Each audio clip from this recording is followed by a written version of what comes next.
नमस्कार दोस्तों, स्वागत है आप सभी का आपके अपने YouTube चैनल परीक्षा अकेडमी पर। चलिए शुरुआत कर रहे हैं। हम लोग प्रीवियस ईयर का पेपर देख रहे हैं, ईवीएस। ठीक है, तो आप लोग का एग्जाम शुरू हो चुका है। सीटेट आप लोग बढ़िया से करेंगे अगर आप लोग हमारे साथ जुड़े रहेंगे तो। ठीक है, हमारे साथ जुड़े रहिए और प्रैक्टिस करते रहिए। चलिए आज देखते हैं क्या है। विवेकानंद जी ने कहा है, क्या कहा है? बड़ी योजना की प्राप्ति के लिए कभी भी ऊंची छलांग मत लगाओ। कोई भी अगर योजना बना रहे हैं बड़ी, तो उसके लिए ये नहीं कि डायरेक्ट छलांग मार के पहुंच जाओ उस योजना पे, नहीं। उसके लिए धीरे धीरे शुरू करो, धीरे धीरे शुरू करो और अपनी जमीन बनाए रखो और आगे बढ़ते रहो। ठीक है, ये नहीं कि मतलब कि कोई योजना बना लिए हो फटाक से वहां पहुंच जाना चाहते हो, नहीं। आराम से धीरे धीरे करोगे, अच्छे से करोगे। ठीक है, अच्छा विचार है। आगे बढ़ते हैं। ऑनलाइन जो पेपर हुआ था पिछले साल, उसी का हम लोग प्रीवियस ईयर का पेपर करा रहे हैं। अगला प्रश्न ये देखिए, प्रश्न क्या है। इकरा अपने शिक्षार्थियों को ईवीएस में समाचार पत्रों और पत्रिकाओं को पढ़ने के लिए क्यों प्रोत्साहित करती है? इकरा अपने शिक्षार्थियों को ईवीएस में समाचार पत्र पढ़वाना चाहती है, पत्रिका। ठीक है, तो उसके लिए प्रोत्साहित कर रही है बच्चों को। तो क्यों, किस लिए? ऑप्शन देखते हैं। यह शिक्षार्थियों को स्वतंत्र बनाने में सहायता करते हैं। स्वतंत्र, इसे पत्र पढ़ने, समाचार पत्र पढ़ने स्वतंत्र नहीं बनते। ये शिक्षार्थियों को प्रतिस्पर्धा मतलब एक कॉम्पिटेटिव मतलब बनाना चाहती है, प्रतिस्पर्धा, ये भी नहीं होगा। ये मनोरंजक संसाधन उपलब्ध है, मनोरंजन के लिए करते हैं, नहीं, मनोरंजन के लिए नहीं करते हैं। ये शिक्षार्थी को उनके अपने संसार से जुड़ने में सहायता करते हैं। ये सही है ऑप्शन आपका। कि क्या होता है कि अपने संसार के बारे में जो जानकारी दी रहती है समाचार पत्र में, उसके बारे में विद्यार्थी जब जानेगा तो अपने संसार के, देश के बारे में समझेगा। तो ऑप्शन आपका डी यही सही है, ऑप्शन डी। अगला प्रश्न देखते हैं क्या है। अपनी कक्षा में 50 से अधिक छात्रों के साथ वाणी उन्हें एक ऐसी गतिविधि से जोड़ना चाहती है जिसमें सीखने को बढ़ाने के लिए अधिकतम संख्या में इंद्रियां शामिल हो। इंद्रियां मतलब जो हमारे हाथ, पैर, आंख, कान सब सक्रिय रहे। ठीक है, तो कौन सा क्रियाकलाप उपरोक्त कार्य के लिए ठीक होगा? मतलब एक शिक्षक है, 50 छात्रों को गतिविधि से जोड़ना चाहती है, तो उसके लिए वो कौन सा मतलब क्रियाकलाप कराएगी जिससे उनके सभी इंद्रियां सक्रिय रहें। ठीक है, ऑप्शन देखते हैं क्या। उचित एवं ईवी, उचित ईवी है, ईवी संसाधन के लिए, ईवी मतलब इलेक्ट्रॉनिक विजुअल संसाधन, ईवी संसाधन के लिए स्मार्ट कक्ष का आयोजन, मतलब कि डिजिटल बोर्ड जैसे जो होता है उस पर दिखाना, बैठ के बच्चे दिखें, उस पर समझें। नजदीक के स्थान के लिए क्षेत्र भ्रमण का आयोजन करना। फिर है कि कौशलों के प्रदर्शन के लिए समुदाय से संदर्भ व्यक्तियों को आमंत्रित करना। फिर अगला ऑप्शन है समूह चर्चा को प्रोत्साहित करना। इसमें आप देखेंगे जो सबसे बढ़िया है सक्रिय, मतलब सभी इंद्रियों को सक्रिय रूप से करना है बच्चों की। तो क्या करेंगे, नजदीक के स्थान के लिए क्षेत्र भ्रमण करेंगे। वहां जाएंगे बच्चे, चल के जाएंगे, वहां देखेंगे, अवलोकन करेंगे, समझेंगे, अपने सब बातों चीजों को साझा करेंगे दूसरे से। तो क्या होगा, उसमें सभी चीज उनके गतिविधि हो पाएगी इसमें। तो ऑप्शन आपका इसमें बी सही है। ठीक है, ऑप्शन बी इसमें भ्रमण वाला, क्षेत्र भ्रमण करना सही है। अगला प्रश्न, पर्यावरण अध्ययन में प्रश्न करने को एक युक्ति के रूप में उपयोग किया जाता है। तो प्रश्न करते हैं पर्यावरण अध्ययन विषय में ईवीएस में, तो क्या हो सकता है? नियमों के पालन को बढ़ावा देने के लिए कि प्रश्न कर रहे हैं कि नियम का पालन नहीं, प्रश्न करना जरूरी है, नहीं। कक्षा कक्ष में जिज्ञासा को बढ़ाने के लिए, हाँ ये हो सकता है। कोई भी जिज्ञासा, किसी बच्चे की जिज्ञासा है, कुछ पूछना चाहता है तो वो अपने खुले मन से पूछ सकता है शिक्षक से, तो ये आपका सही होगा। अनुशासन को बनाए रखने के लिए प्रश्न, अनुशासन नहीं, ये भी नहीं है, गलत। ध्यान खींचने के लिए प्रश्न करके बच्चों का ध्यान आकर्षित करें, नहीं। लेकिन जिज्ञासा वाले आपका कक्षा कक्ष में जिज्ञासा को बढ़ाने के लिए ये सही है आपका प्रश्न, इसीलिए करते हैं बच्चे। ऑप्शन बी आपका इसमें सही है। अगला प्रश्न है कक्षा 5 के समयन मतलब एक शिक्षक है, आमतौर पर अपना दिया हुआ कक्षा का कार्य नहीं करते। मतलब एक विद्यार्थी समयन अपना होमवर्क नहीं करता। मुद्दे को हल करने का सबसे अच्छा उपाय क्या होगा? सबसे अच्छा उपाय पूछा है। कोई बच्चा अगर होमवर्क नहीं कर रहा तो उसके साथ क्या करना चाहिए, देख लेते हैं। माता पिता से बात करें और उन्हें सलाह दें कि आपका बेटा होमवर्क नहीं कर पा रहा है, तो उसे क्या करें? उसे वैकल्पिक और आसान गृह कार्य दें। मतलब कि हाँ, सब बच्चों को जो पढ़ा रहे होते हैं उसको एकदम सरल कार्य देके उसके मतलब कि हाँ तुम कर लोगे, स्कूल ले जाओ, ये नहीं करना। उसकी कठिनाई का पता लगा, उसको अगर हम कुछ पढ़ा रहे हैं समझ में नहीं आ रहा तो कठिनाई क्या हो सकती है, और उसके अनुसार कक्षा कार्य को समायोजित करने में उसके लिए बात करें, उससे बात करें कि आप एक्स्ट्रा क्लास करेंगे हमारे साथ, हम तुमको पढ़ाएंगे, तब जाके आप समझ में आएगा आपको। ठीक है, तो ऑप्शन सी सही लग रहा है। किसी दूसरे बच्चे को उसके कक्षा के कार्य को पूरा करना, नहीं ये तो एकदम नहीं। बच्चा स्वयं से अपना कार्य करना चाहिए, ठीक है। तो ऑप्शन सी आपका सही है इसमें, ऑप्शन सी कि उसके अनुसार कक्षा कार्य को समायोजित करना चाहिए और कठिनाई का पता लगाएंगे, ठीक है। अगला प्रश्न देखते हैं क्या है। आंचल अपनी कक्षा 5 में अक्सर गहन जांच, पर्यावरण ईवीएस कक्षा में अक्सर गहन जांच पड़ताल वाले कल्पना परक प्रश्न पूछती है। मतलब ईवीएस में कैसा प्रश्न पूछती है, जांच परक कल्पना परक प्रश्न पूछती है। तो उसके द्वारा इस प्रकार के प्रश्न को करने का उद्देश्य क्या होगा, सुधार करना, मतलब उद्देश्य क्या सुधार करेगा, ठीक है। संवेगात्मक कौशल में, चिंतन कौशल में, या बोलने संबंधी कौशल में, अवलोकन कौशल में। तो इसमें देखेंगे आप जो चिंतन कौशल क्या होता है, जो कल्पना परक प्रश्न पूछना क्या होगा, चिंतन, दिमाग से सोचना पड़ता है उसके लिए, तो इसलिए आपका चिंतन कौशल इसमें होगा, सुधार करना चाहती है वो। ऑप्शन बी सही है इसमें। आगे देखते हैं। प्राथमिक स्तर पर पर्यावरण अध्ययन के शिक्षण में कहानियों और कविताओं का प्रभावी ढंग से उपयोग किया जाता है। पर्यावरण अध्ययन में इनके उपयोग का मुख्य उद्देश्य है, क्या हो सकता है, मतलब अगर किसी मतलब ईवीएस में हम कहानी और कविताओं को लाते हैं तो उसके लिए प्रभावी मतलब क्या होगा उद्देश्य उसका। कक्षा की विविधता की पूर्ति होगी, अच्छा। सीखने के लिए संदर्भगत वातावरण प्रदान करना, ये सही लग रहा है कि अगर हम बच्चे को कहानी कविता से कुछ बताते हैं तो वो एक वातावरण प्रदान करता है अच्छा सीखने में उनको, ठीक है। तो ये आपका सही लग रहा है। पाठों को आनंदमय, आनंददायक बनाना नहीं है, भाषिक कौशल नहीं है, वो कहानी कविता तो ठीक है सुनेंगे, लेकिन सबसे बेस्ट ऑप्शन जो आपका बी है, सीखने के लिए संदर्भगत वातावरण प्रदान करना, ये आपका सही एकदम, ठीक है, ऑप्शन बी सही है। अगला प्रश्न देखते हैं। रमेश कक्षा 5 में जंतुओं को पढ़ाने के लिए नाटक का उपयोग करना चाहता है, ठीक है, नाटक का प्रयोग करना चाहता है, उसे क्या करना चाहिए, ठीक है। कक्षा 5 को जंतुओं के टॉपिक पढ़ाने का एक नाटक कोई मतलब रोल प्ले करेगा। ऑप्शन देखते हैं क्या है। पहले से लिखित नाटक का चयन कर निर्देशित करेगा, पहले से लिखा हुआ कोई नाटक है उसको कहेगा चलो इसको करो, देख लेते हैं आगे भी। स्वयं नाटक लिखकर निर्देशित करेगा, वो स्वयं एक नाटक बनाएगा, बच्चों को कहेगा तुम इसको निर्देशित करो, नहीं। विद्यार्थियों से नाटक लिखने को कहेगा और अभिनय करने को कहेगा। विद्यार्थी स्वयं एक खुद से नाटक कोई मतलब क्रिएट करें, सृजनशील बच्चे क्या सृजनशील बनेंगे, इससे खुद से नाटक बनाएंगे और उसको अभिनय रोल प्ले करेंगे, तो इस हिसाब से एक नाटक मतलब नाटक के माध्यम से जंतुओं को पढ़ा पाएंगे, ठीक है। ये बस बढ़िया लग रहा है आपका। पहले से मंचित एवं अभिनय नाटक का प्रयोग नहीं, ऑप्शन सी सही है इसमें। विद्यार्थियों से नाटक लिखने और अभिनय करने को कहें, ठीक है, ऑप्शन सी सही है। आगे बढ़ते हैं। पर्यावरण अध्ययन के अध्यापक को करना चाहिए, पर्यावरण अध्ययन के अध्यापक को क्या करना चाहिए, ठीक है। ऑप्शन देखते हैं क्या क्या है। एक शिक्षक अगर ईवीएस का है तो क्या करेगा, पाठचर्या का निर्माण करेगा, पाठचर्या का पालन करेगा, पाठचर्या का हस्तांतरण करेगा, या पाठचर्या की क्रियान्वयन करेगा, ठीक है। तो इसमें क्या होता है कि हम लोग भी मतलब टीचर क्या करना चाहिए, पाठचर्या का निर्माण करना चाहिए, कुछ भी मतलब कोई करिकुलम है उसको बनाना चाहिए, एक नए मतलब बच्चे को उसके उपयोग में मतलब कि उसके लिए बनाए कि वो उसको सही तरीके से कर पाए, ठीक है। कोई भी पाठचर्या अगर बच्चा पढ़ रहा है, कोई उसको कठिनाई लगे तो उसके हिसाब से उसको कुछ उसमें सरल जटिल करके उसको बनाया जाए। एक पाठचर्या का निर्माण करना होता है शिक्षक को, ये नहीं कि जो टू दी पॉइंट रहता है ऐसे पढ़ाना है तो पढ़ा के निकल जाए, नहीं, उसमें एक निर्माण मतलब पूरा बना दे। समावेशी शिक्षा होती कैसी है, सब बच्चों को समान मतलब देखते हैं, उसमें क्या करते हैं सबके लिए सबकी व्यक्तित्व भिन्नता अलग अलग होती है, सबके समान पाठचर्या का निर्माण अलग अलग करना पड़ेगा ना, इसलिए पाठचर्या का निर्माण होता है, ठीक है, ऑप्शन ए सही होगा इसमें पहले ही। अगला प्रश्न है, ऋषि चीजें हम जो बनाते हैं और करते हैं, ठीक है, पढ़ाने की योजना बना रहा है, ठीक है, ये कि आपका थीम है, पढ़ाने की योजना बना रहा है, वह रेशम कैसे बनता है इस पर चर्चा करना चाहता है, रेशम कैसे बनता है इस पर चर्चा करना चाहता है। इसके लिए निम्नलिखित में से सबसे उपयुक्त युक्ति कौन सी होगी, ठीक है, रेशम कैसे बनता है चर्चा करना चाहता है, ठीक है। ऑप्शन देखते हैं क्या है। कक्षा में चर्चा करेगा, क्लासरूम में डिस्कस करके कि हाँ रेशम का ऐसे पालन होता है, ऐसे करते हुए, नहीं, विशेषज्ञ से वार्ता करेगा, किसी एक्सपर्ट कोई मेंबर को बुलाएगा, बच्चों के सामने बैठा के उनसे बातचीत कर लेगा, ठीक है, नहीं।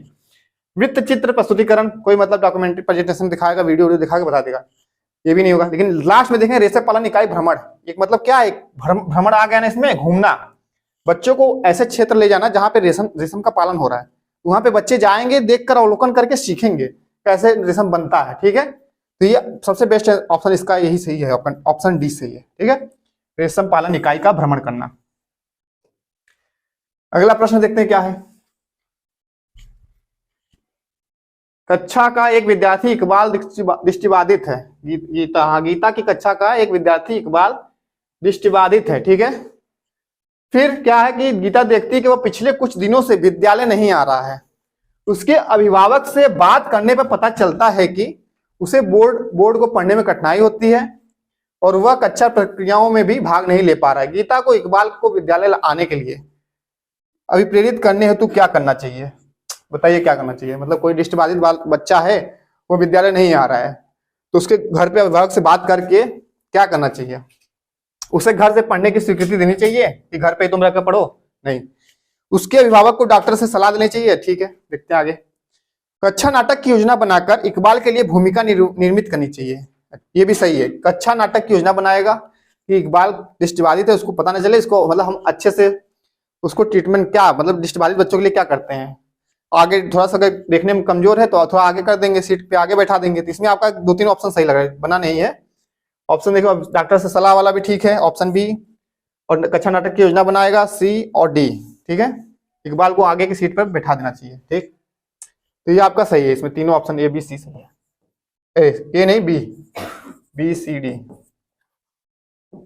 आगे देखते हैं अगला प्रश्न।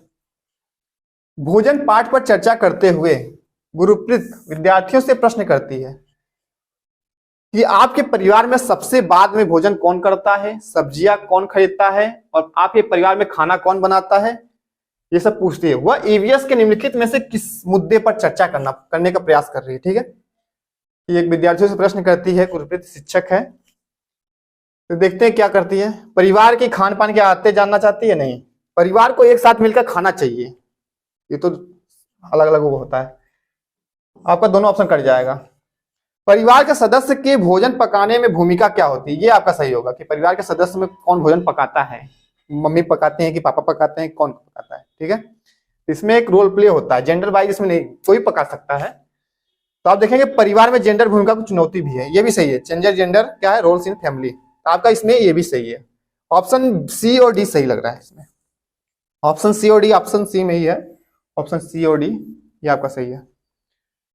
आगे देखते हैं। विलियम एक शिक्षक अपनी कक्षा के लिए पक्षी अवलोकन कर रहा है, क्लब की स्थापना। ठीक है, विलियम एक शिक्षक है जो अपनी कक्षा के लिए पक्षी अवलोकन क्लब की स्थापना कर रहा है। उसे इस क्लब का नेता किससे बनाना चाहिए? कोई क्लब मतलब एक मतलब गोष्ठी टाइप का प्रयोग करेगा। इसमें क्या होगा? कक्षा में सर्वाधिक अंक प्राप्त करने वाले विद्यार्थियों को बना देगा नेता, जाओ तुम सबसे ज्यादा नंबर पाए हो, बन जाओ नेता। कक्षा के सबसे शरारती विद्यार्थी को नहीं, सब काम बिगाड़ देगा वो। छोटे छोटे समूह बनाकर उन्हें नेता चुनने के लिए कहेगा, ये सही है। वह स्वयं अपने आप को नेता नहीं, अपने आप को नहीं करेगा। तो छोटे छोटे से क्या करेगा, बच्चे की संख्या ज्यादा है तो कुछ छोटे छोटे समूह बनाएगा कि इस क्लब में जाना है, सब लोग अपने जो नेता उसमें चुनेंगे छोटे छोटे समूह में, वो उसके लीडर मतलब जो रहेगा वही उनको गाइड देगा कि ये देखो यहाँ चलना है, ऐसे करना है। एक बार उसको गाइड दिया रहेगा नेता को, फिर वो करेगा अपना काम। तो आपका ऑप्शन जो इसमें छोटे छोटे समूह वाला है यही सही है, ऑप्शन सी, बनाकर उन्हें नेता चुनने के लिए कहेगा। अगला प्रश्न देखते हैं क्या है।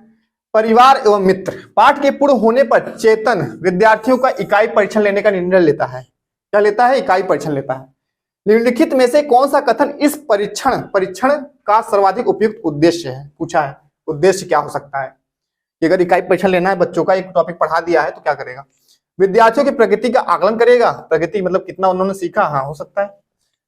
विद्यार्थियों के अधिगम का आकलन करेगा। विद्यार्थियों का जो निदान मतलब कोई कारण आ रहा है, किस कारण से वो कुछ समझ नहीं पाए, उसका निदान करेगा, मतलब समझेगा, पता करेगा, निदान, ये भी हो सकता है। अभिभावकों को विद्यार्थियों की प्रगति के बारे में बताएगा। अभिभावक, हाँ ये क्योंकि अभिभावकों को भी बता सकता है कि आपके बच्चों में मतलब कितना मतलब ये सब मतलब ज्ञान के लिए वो हुआ है। परिवार एवं मित्र के टॉपिक पढ़ा है तो ये भी हो सकता है। विद्यार्थियों को उत्तीर्ण और अनुत्तीर्ण घोषित करना, ये नहीं होगा। किसी को आपको वो नहीं करना है। इसमें ऑप्शन ए बी सी तीनों सही है। ए बी सी आपका ऑप्शन बी में सही है। ठीक है, आगे देखते हैं। अपनी अगली कक्षा में प्रदूषण पढ़ाने के लिए योजना बनाते समय निवेदिता पाती है कि ग्रामीण पृष्ठभूमि के विद्यार्थियों ने प्रदूषण शब्द नहीं सुना है, और इसलिए उन्हें इसे समझाने की में कठिनाई होगी। ठीक है, निवेदिता को इस समस्या की शुरुआत करने के लिए कौन सी विधि का उपयोग करना चाहिए? मतलब प्रदूषण अगर टॉपिक पढ़ा रहे हैं और पहले से प्रदूषण बच्चे नहीं जानते तो उनको कठिनाई हो रही है, तो कैसे पढ़ाया जाएगा प्रदूषण शब्द अगर टॉपिक पढ़ाना है? तो व्याख्या करके नहीं, विचार मंथन। जब जानते ही नहीं तो व्याख्या क्या करोगे? विचार मंथन भी नहीं होगा, बच्चों को कुछ पूर्व ज्ञान तो होना चाहिए पहले से। तो इसमें आप देखें कुछ कठपुतली द्वारा नाटक, ये आप एक नाटक के प्रयोग से उनको समझा सकते हैं। और एक क्षेत्र भ्रमण, प्रदूषण के बारे में एक क्षेत्र भ्रमण भी आयोजित करके आप बता सकते हैं। तो आपका ऑप्शन क्या है, सी और डी दोनों सही है।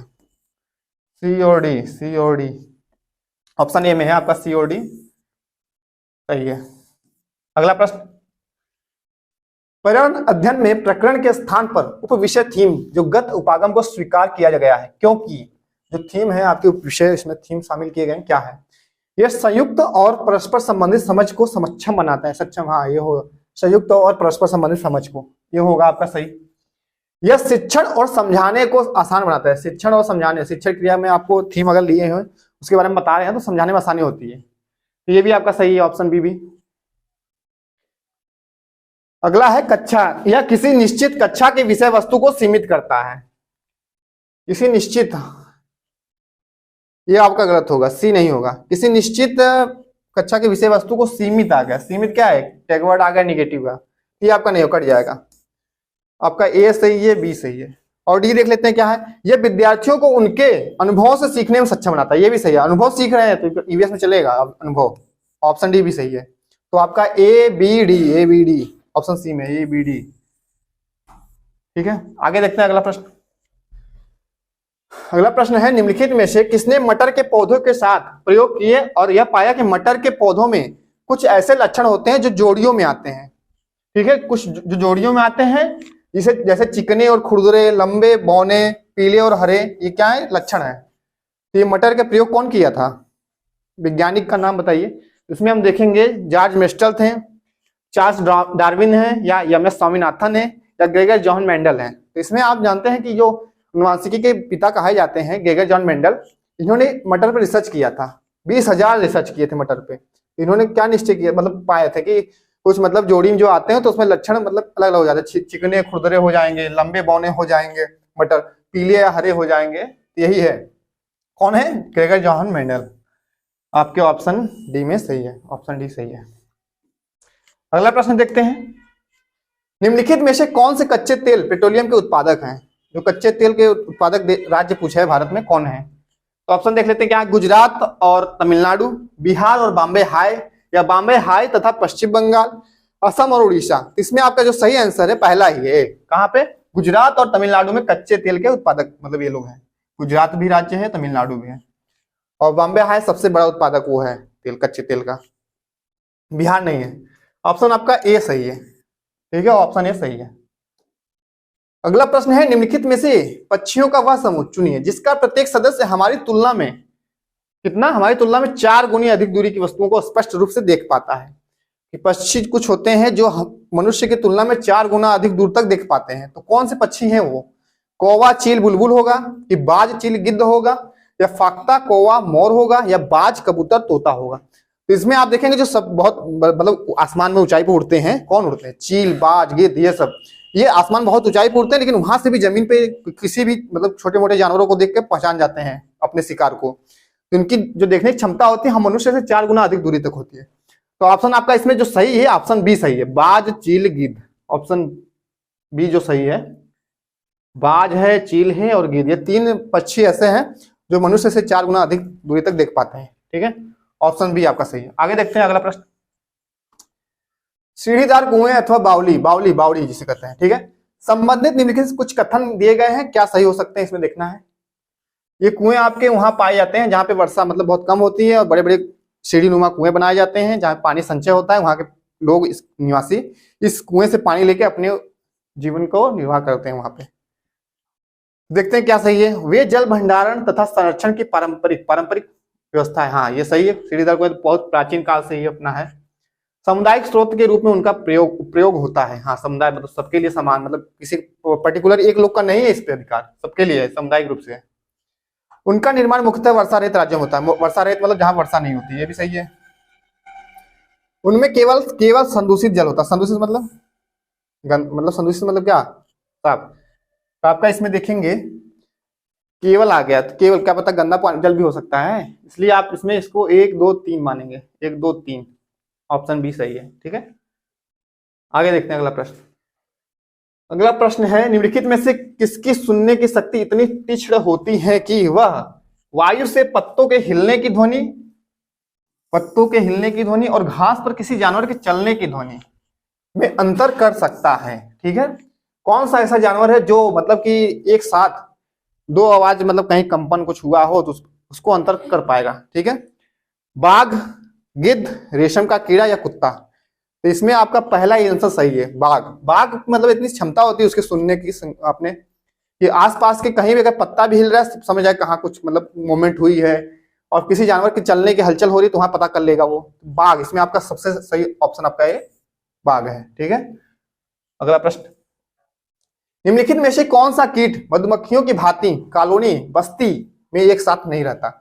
मधुमक्खी कैसे रहती हैं? एक सामाजिक कीट है ये, जो मतलब कि अपने कॉलोनी बना के रहती हैं, जिसमें इसमें वर्कर रहेंगे, रानी मक्खी रहेंगी, कुछ सिपाही रहेंगे, ये सब रहते हैं। तो इसमें मतलब कि ऑप्शन देखना है कि कौन से नहीं कॉलोनी में रहते हैं, बाकी 3 कॉलोनी में रहते हैं। इसमें देखते हैं, पहला है तितैया, तितैया बर्रा जिसे कहते हैं, ये भी क्या है, कॉलोनी में रहते हैं, आपके सामाजिक कीट में आएंगे। चींटी भी सामाजिक कीट में आती है क्योंकि ये भी कॉलोनी बनाकर रहते हैं। दीमक भी वही है, सामाजिक कीट। तो ऑप्शन आपका ए बी सी ये तो सामाजिक कीट है, लेकिन जो मकड़ी आपका है ये कीट, ये सामाजिक कीट नहीं है, ये अपने मतलब की कॉलोनी बना के नहीं रहते हैं लोग, मकड़ी अकेले रहते हैं। ठीक है, ऑप्शन डी आपका सही है, मकड़ी आपका कॉलोनी में नहीं रहता। अगला प्रश्न देखते हैं, निम्नलिखित का अध्ययन कीजिए, कौवा पेड़ की ऊंची डाल पर अपना घोंसला बनाता है। कौवा सबसे ऊंची डाल पर अपना घोंसला बनाता है। इस घोंसले को बनाने में कई प्रकार की चीजें, यहां तक कि वो इसमें लकड़ी की शाखाएं, लोहे के तार भी प्रयोग करता है। ठीक है, एक चालाक पक्षी भी है जो अपना घोंसला नहीं बनाता। कौवा तो विशेषता बता, लेकिन एक और चालाक पक्षी है जो अपना घोंसला नहीं बनाता, बल्कि क्या करता है कि ये कौवे के घोंसले में अंडे दे देता है, और बेचारा कौवा अपने अंडे के साथ इन अंडों को भी सेता है, मतलब उसको भी पालता है। यह पक्षी कौन हो सकता है? ऑप्शन देखते हैं, कलचिड़ी, बसंत गोरी, कोयल या शक्कर खोरा। ठीक है, ऑप्शन देखिए, कलचिड़ी, बसंत गोरी, कोयल या शक्कर खोरा। तो इसमें आपका जो सही आंसर होगा कोयल। कोयल पक्षी बहुत मतलब दिमागदार है, अपना मतलब मेहनत नहीं करना चाहती, ये कौवे के बनाए घोंसले में ही जाके अंडे दे देती है, बाद में वो पाल पोस के बड़ा करके देख लेता है। तो आपका ऑप्शन सी इसमें क्या है, कोयल सही है। अगला प्रश्न देखते हैं, निम्नलिखित में से कौन सी विशेषता बरगद के पेड़ की जड़ों की नहीं है? बरगद के पेड़ की जड़ों की पूछा, विशेषता नहीं है, नहीं पूछा है। जड़ें शाखाओं से नीचे लटकती हैं। जो शाखाएं होती हैं बरगद की कैसे होती हैं, यहां से ऐसे से लटकती हैं, या इसके जड़ें जाके जमीन में फिर मिल जाती हैं, शाखाओं से लटक के यहां से मिल जाती हैं, इसके जड़ें होती हैं ये बरगद की। इसमें जमीन के भीतर जड़ें होती हैं, जमीन के भीतर जाती हैं जड़ें, ऊपर से शाखाओं से निकलेंगी फिर जाके जमीन में घुस जाएंगे। जड़ें भोजन का भंडार करती है, ये जड़ें बहुत पतली होती हैं, ये भोजन का भंडार नहीं करती। तो आपको ऐसा यही मिल गया कि सही यही है कि जड़ों जो होती है बरगद की, ये भोजन का भंडारण नहीं करती हैं, ये आपका सही होगा। जड़ें खंभों की तरफ पेड़ को सहारा देती हैं। हाँ, जब कई तो जड़ें जाके आपकी मतलब जमीन में जब धंसी रहेंगी तो पेड़ को क्या एक सहारा प्रदान हो जाएगा। तो आपका ये क्या है, सही है, आपका ए बी डी सही होगा। लेकिन नहीं पूछा है, जो सही नहीं है उसको बताना है। तो जड़ें भोजन का भंडारण नहीं करती, मतलब भंडारण करती है लिखा है लेकिन नहीं करती है जड़ें। ठीक है, ऑप्शन सी सही है आपका। अगला प्रश्न है, एक्सिमो जनजाति है, अपने घर इग्लू का निर्माण बर्फ से करते हैं। ठीक है, इसका क्या कारण हो सकता है कि वो इग्लू जो मतलब घर बनाते हैं, क्यों बनाते हैं? बर्फ ठंडी हवा और पानी को अंदर नहीं आने देता। अच्छा, बर्फ की दीवारों के बीच मौजूद हवा जो होती है अंदर की गर्मी को बाहर जाने नहीं रोकती, मतलब बर्फ मुफ्त में मिलती है, अन्य सामग्रियों की कीमत अधिक होती है, इसलिए बर्फ के घर बनाते हैं। बर्फ सस्ती है उसको बना देते हैं घर में, नहीं। ध्रुवीय क्षेत्रों में केवल बर्फ ही उपलब्ध है। ठीक है, नहीं, ये बर्फ से बनाने के कारण इसमें देखेंगे आप, दूसरा जो बी है कि क्या होता है, बर्फ की दीवारों के बीच जो मौजूद हवा होती है, जो उनका इग्लू बना रहता है घर, उसके अंदर गर्मी जो हो जाती है तो बाहर नहीं जा पाती, इसलिए अंदर टेम्परेचर क्या होता है, एकदम तापमान सही रहता है। इसलिए आपका ऑप्शन बी इसमें सही है, ऑप्शन बी सही है। अगला प्रश्न है, नीचे दिए गए व्यक्तियों में से सबसे पहले मच्छर के पेट में, कहां पे, मच्छर के पेट में झांका और यह सिद्ध किया कि मच्छर जो है मलेरिया है, मच्छर मलेरिया फैलाता है। ठीक है, आगे चलकर उसे उसकी खोज के लिए नोबेल पुरस्कार भी मिला था। ठीक है, तो वो कौन महान व्यक्ति हैं पूछा है। तो ग्रेगर जॉन मेंडल थे, नहीं। रोजालिफ्ट फ्रैंकलिन, ये भी नहीं है। रोनाल्डो रॉस, क्या आ गया आपका आंसर, रोनाल्डो रॉस। ये मच्छर के पेट में ताक झाक किए थे यही, और बताए थे कि जो मलेरिया रोग होता है मच्छर के कारण से ही फैलता है। तो आपका ऑप्शन जो है सी यही सही है, रोनाल्डो रॉस यही थे महान व्यक्ति। ऑप्शन डी आपका बोमट ये नहीं है, कट गया, ऑप्शन आपका सी मिल गया है सही। चलिए आगे बढ़ते हैं, देखते हैं अगला प्रश्न। अल बुरूनी, अल बुरूनी क्या लिखा है? अल बुरूनी एक यात्री जिसने हमारे देश का भ्रमण किया था। इनके बारे में नीचे दिए गए कथनों पर विचार करना, ठीक है। अल बरूनी के बारे में कुछ विचार करना है। अल बरूनी ने भारत का भ्रमण 1000 वर्ष से भी पहले किया था। हाँ ये सही है, 1000 वर्ष पहले से ही ये सबसे मतलब कि पहले यात्री हैं, विदेशी यात्री जो भ्रमण पे आए थे भारत में, ठीक है। आपका ये सही है। अगला ऑप्शन है क्या है? उसने उन चीजों के बारे में लिखा जो उसके अपने देश से बहुत भिन्न लगी, ठीक है। विशेष रूप से पानी को एकत्र करने के लिए बनाए गए तालाब, जो भारत में तालाब बनाए जाते थे उनको आकर्षित किया कि ये गजब के सिस्टम से बना रहे हैं सब, इतना सीढ़ी नुमा उतरने के लिए, पानी भरने के लिए उसमें तालाब में, ठीक है। तो ये मतलब उनको बहुत अच्छा लगा, तो ये इन्होंने उस अपनी किताब में लिखा था, ठीक है। ऑप्शन बी भी सही है। फिर लिखा है हम अनेक लेखों से पहले इतिहास के बारे में बहुत कुछ सीख सकते हैं। हम उनके, अनेक नहीं, उनके लेखों से अपने इतिहास के बारे में बहुत कुछ सीखा। हाँ ये सही है कि उनके जो अल बुरूनी ने किताब लिखी है अपने इतिहास के बारे में, तो उससे हम कुछ सीख सकते हैं इतिहास के बारे में अपने, ठीक है। ये भी सही है ऑप्शन आपका ए बी सी तीनों सही है। ए बी सी आपका यहाँ पे डी में है, सही है। आगे देखते हैं अगला प्रश्न। 2 बच्चों की क्लिनिकल विकृति रिपोर्ट दी गई, मेडिकल रिपोर्ट है, देख लेते हैं क्या है। आरती जिनकी आयु है 12 वर्ष, स्त्री, होमोग्लोबिन, इनकी मात्रा होमोग्लोबिन कितनी है? 10.5 ग्राम प्रति डीएल। और एक नमन है, नमन, इनकी उम्र भी 12 वर्ष है और ये क्या है? हेमोग्लोबिन इनकी 8 ग्राम प्रति डीएल, ठीक है। एक लोग की 10.5 ग्राम है, एक लोग की 8 ग्राम है। तो पूछा है प्रश्न में क्या? उपरोक्त रिपोर्ट के आधार पर निम्नलिखित में से कौन सा एक निष्कर्ष निकाला जा सकता है? रिपोर्ट देख लीजिए, यही है निष्कर्ष क्या निकलेगा कि आरती एनीमिया मतलब रक्त अल्पता से पीड़ित है, या नमन रक्त अल्पता से पीड़ित है, या फिर दोनों ही इसे रक्त अल्पता से पीड़ित है, या फिर दोनों ही नहीं पीड़ित है, पूछा है। इसमें हम देखते हैं रिपोर्ट जो आई है ये हीमोग्लोबिन की मात्रा के लेके है। तो पहले सामान्य मनुष्य की जो हीमोग्लोबिन होती है उसको देख लेते हैं कितनी होती है। 12 ग्राम से होती है, 12 ग्राम प्रति डीएल, ठीक है। 12 ग्राम से 16 तक, 16 ग्राम प्रति डीएल, ये तो सामान्य मनुष्य की हीमोग्लोबिन रहनी चाहिए, ठीक है। लगभग 14, अगर स्त्री की बात करें तो 14 और पुरुष में 14.5 लगभग ग्राम प्रति डीएल अगर हीमोग्लोबिन की मात्रा है तो सही है, नहीं तो उससे कम होती है तो क्या होता है? वो एनीमिया से पीड़ित है। इसमें मिल रहा है किसी का 12 के लगभग, तो किसी का नहीं है। 10.5 इसका भी कम लग रहा है और इसका 8 ग्राम है, तो इसका मतलब दोनों कम है, मतलब दोनों क्या है? पीड़ित है एनीमिया रोग से, दोनों ही। ऑप्शन कहाँ सही है? दोनों ही एनीमिया मतलब रक्त अल्पता से पीड़ित हैं। आपका ऑप्शन सी सही है,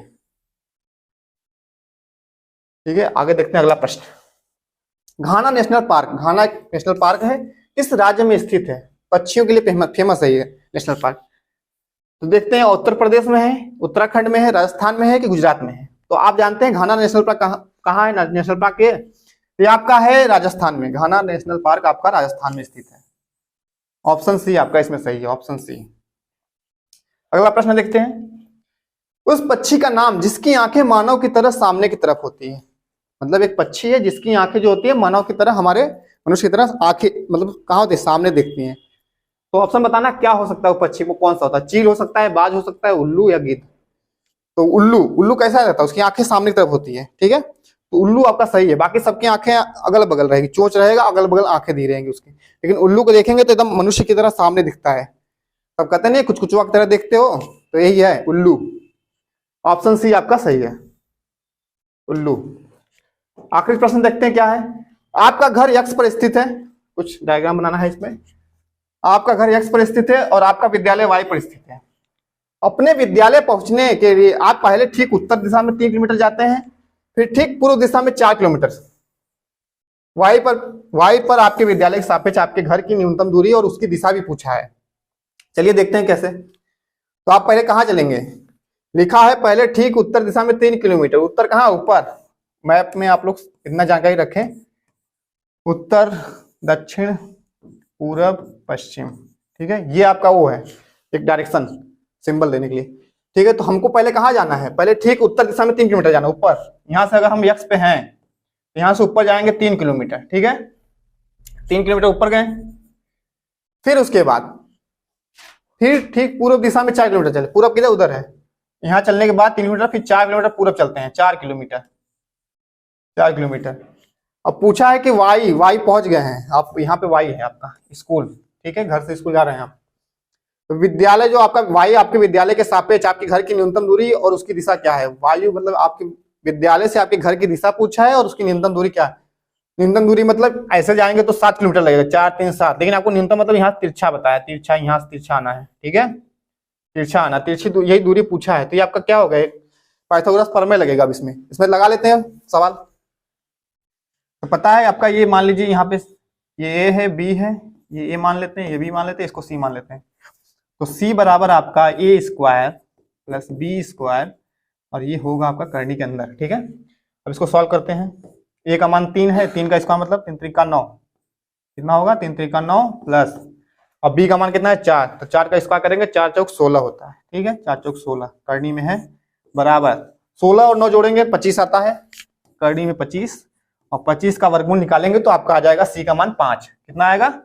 5। तो ये 5 किलोमीटर आपकी न्यूनतम दूरी बनी है। कहाँ से? आपके स्कूल से घर के बीच की, और दिशा बताना है। यहाँ से आपको वो दूरी पता चली 5 किलोमीटर है, लेकिन वहां से दिशा कौन सी होगी? उधर, इधर से। आप यहाँ पे कहाँ पे हैं? पूरब में है, पूरब में है। फिर यहाँ से आपका तिरछा दिशा बन रहा है, मतलब दक्षिण पश्चिम। दक्षिण पश्चिम कहाँ है? इसमें देखते हैं ऑप्शन में, 5 किलोमीटर दक्षिण पश्चिम। ऑप्शन आपका सी सही है, 5 किलोमीटर दक्षिण पश्चिम आपका सही है ऑप्शन, ठीक है। तो आज हमारा प्रीवियस ईयर का पेपर यही सॉल्व हुआ। आप लोग हमारे चैनल को सपोर्ट करते रहिए, हमारे चैनल को लाइक, कमेंट, सब्सक्राइब सब चीज करिए, ठीक है। आप सभी का बहुत बहुत धन्यवाद।